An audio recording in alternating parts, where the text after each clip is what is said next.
এবার ধান পানির নিচে পড়ে যাবে।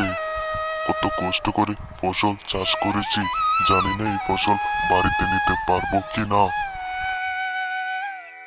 গিন্নি, এবার তো কৃষি জমি সব পানির নিচে চলে যাচ্ছে। এবার মনে হয় না খেয়ে থাকতে হবে।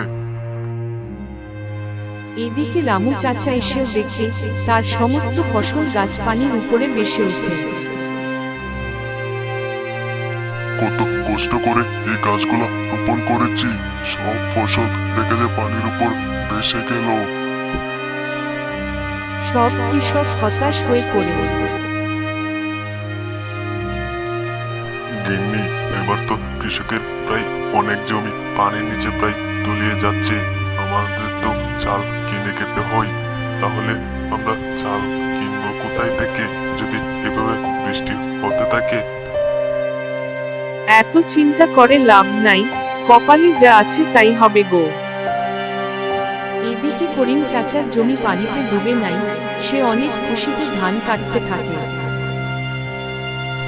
সবার জমি পানির নিচে, শুধু আমার জমিটাই দেখা যায় পানির উপরে।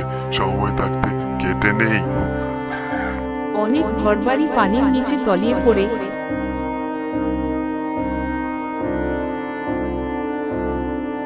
জেলে খুশিতে মাছ ধরে।